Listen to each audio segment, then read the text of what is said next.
สบายดีมื้อนี้พวกเขาจะมาแนะนำเกี่ยวกับการกำมะจร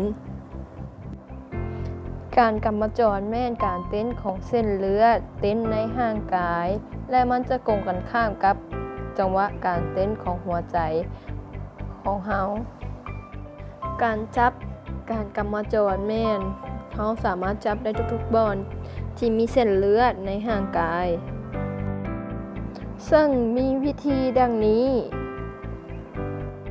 ก่อนอื่นหมดเราต้องมีโมงที่มีเข็มวินาทีที่เดินได้ดีขั้นตอนที่1ให้คนเจ็บนอนในท่าสบายบอกเขาให้รู้ว่าเขาจะเห็นอย่างขั้นตอนที่2ใช้ปลายนิ้วชี้นิ้วกลางวางลงบนกำมะจรบีบลงเบาๆห้ามบีบแห้งหรือใช้นิ้วโป้งมือบีบพร้อมทั้งเบิ่งเข็มวินาทีและนับไปพร้อมๆกันว่าเต้นจักบาทหรือจักเทื่อต่อ1นาทีหรือ15วิหรือ30วิถ้านับเต็ม1นาทีให้แล้วตามมันโลดถ้านับเอา15วินาทีให้เอามาคูณ4ถ้านับเอา30วินาทีให้เอามาคูณ2กำมะจรที่เต้นปกติคือเด็กน้อยแม่น120 140เทื่อต่อนาทีเด็กน้อยแม่น90 120เทื่อต่อนาที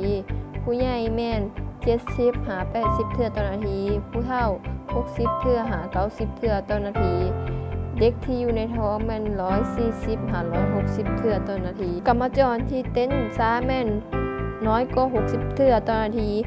กำมะจรที่เต้นไวแม่นใหญ่กว่า100เทื่อต่อนาทีการนับการหายใจเพื่อกวดเบื้องการหายใจว่าปกติหรือบ่ไวหรือช้าก่อนจะนับการหายใจเฮาบ่ควรไปบอกคนเจ็บว่า